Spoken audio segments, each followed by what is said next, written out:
Hi, I'm James McNabb. I'm the General Manager at Totem. Totem's a content agency in Toronto, Ontario, Canada, and we help our clients use content to build better customer relationships and build their brand equity. Today, we're going to talk about how to start a content program and the 5 biggest mistakes most people make when they try. Typically what happens is you either have somebody inside an organization who is excited about starting a content program and they want to sell that into senior management. Great plan. Or they're on the receiving end of a call from a senior VP or a CMO that says, hey, our company should have a content program. Maybe we should become a brand as publishers kind of situation. Can you look into this? Can you start this kind of thing? Now, most companies aren't set up to be publishers. It doesn't fit in their marketing program. So that's where we come in. That's how we help organizations use content effectively and build value. But there's a whole lot to being successful in content, and it's usually kind of the devil's in the details. It's usually hidden. So I thought today it'd be a good idea to have a conversation about how this goes wrong far too often. All right, first thing, not knowing your audience. You don't know your audience. You say, I want to start a content program, and well, who's it for? Is it for your clients that you have now, your customers today? Is it for your prospects, people you want to become customers? Are you trying to reach people in a B2C context or B2B context? You have to have some sense of who you're going after. And if you don't know, what do? You find out. You ask the questions, find out what they're interested in, find out what they want to do, what they care about your brand. And I think that's one of the caring part is probably one of the more important aspects, because that will lead you at some point, not right immediately, but it'll lead you to kind of the types of content you want to produce. If they're responding to something that is important to them, that you're giving them, then that's a way to build some engagement. Okay, number 2, really common problem, you have to have a clear purpose for your program. You know, I think there's a lot of people who start these programs because they either feel like they need a content program and it's kind of what people are doing these days, or they are caught up in the idea of what it's like to have a content program. They're imagining beautiful pictures and they don't necessarily have a crisp business purpose. We've had no clients like that at all. Never. So what do you want from your audience? Trying to build stronger relationships? Are you trying to cross-sell? Are you trying to better retain customers so you have less churn? That's really critical. Yeah, and it doesn't have to be something as absolutely succinct as a mission statement or something along those lines, but it doesn't hurt to kind of get the key people in the room and decide what is the main thing you represent as a brand. What ideas do you want to communicate to your audience, to your customers? And what's most important to you as a company? What do you want to say to people? Why are you going to do this? And just like the chart, you've got to have some measurements against that. Exactly. So yes. I'm going to do this for a year. I'm going to try to get this many people engaged with the program, and I want to see them buy things from us more often than people who aren't part of the program. And then you can actually have some meaningful conversation around business. And that's absolutely, that's becoming more and more essential to a content program. Understanding how the content is resonating with the audience and measuring it. You know, producing is one thing. Great, it's fantastic. You've got it out there and you've got it in front of an audience, but how do they respond? Do they like it? Do they want to see more of it? What are they reading? What are they not reading? What are they engaging with? That helps everybody, you know, the client and the agency, the content creators and the marketers. It helps everybody across the board.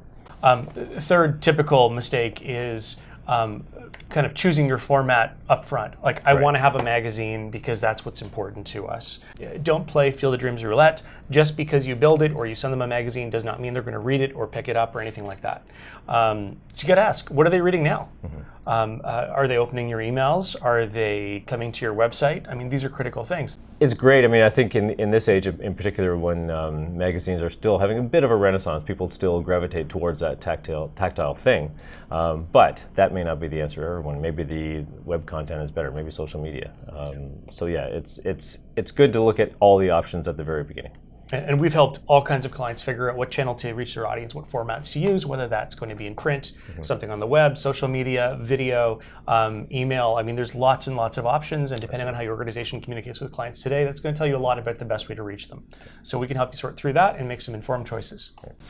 Problem number 4, having completely unrealistic budgets. This isn't to say that programs can't be scaled. I mean, if you've got for a small program, you might even only have $15,000. You could do something meaningful with that.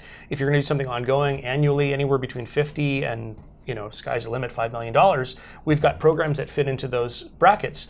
But it is pretty common we get the call, we'd like to do a magazine, we want it to be glossy and big and beautiful, and then we start talking about what the investment would be associated with that, and they're sometimes surprised. So let's unpack this a little bit, because it's important to have a kind of a realistic sense. Right, absolutely. So you think about like a web article, you might be able to buy the actual original story for $2 a word from a writer, but then that's got to be copy edited, content edited, fact checked for brand voice, right, formatted into your website publishing system. Any graphics that go with that or visuals have to be added in, selected, bought, or purchased through a stock company or produced originally, and then it's got to be published and measured and tracked. So it's never just the cost of the content to run a program. I think that's something people have to be aware of. Sorry to interrupt you, but it shouldn't be something that necessarily frightens people off from doing it. But it is a good idea to have a sense of how much this thing is going to cost. My personal favorite is that the advertising revenue is going to pay for it. We're going to sell ads into our magazine that's going to offset the cost, so the budget is, it might even be profitable. That's not really realistic, especially if you're starting something new. You need to invest to get it going, and then if you have a desirable audience, you can sell it. Usually that can provide a strong cost to offset in cases where you have a large enough and more desirable enough audience, but it's rarely the whole thing, particularly in custom content that's very, very hard to achieve. All right, number 5, creating the content your boss wants, not what your audience wants. Just because the COO went to the Amalfi Coast for their honeymoon in 1993 does not mean that that's the best story to tell for a travel story. May not, but it may be the right one. You have to look at that. Amalfi Coast It could be cool. okay. You should write about it if you have a chance. However, yes, doesn't make sense for everybody. Yeah, and you have to think about what's going to work with the program you're building. So, what is your audience going to read, irrespective of where that content came from? Like, if you think they're going to read the content just because it came from you, you're mistaken. It has to be something that matters to them independently. So that's how to start a content program and the 5 biggest mistakes people make doing it. There's a lot of decisions to make. You've got to know your audience, have a clear understanding of your business purpose. You have to know how you're going to reach that audience, what formats and channels, be realistic about the budgets and the ad revenues, and figure out what content's going to work best. And these are all things that we can help you work through. So if this is something that's on your radar this year and you're thinking about starting a content program in the near future, give us a call and we can help you out.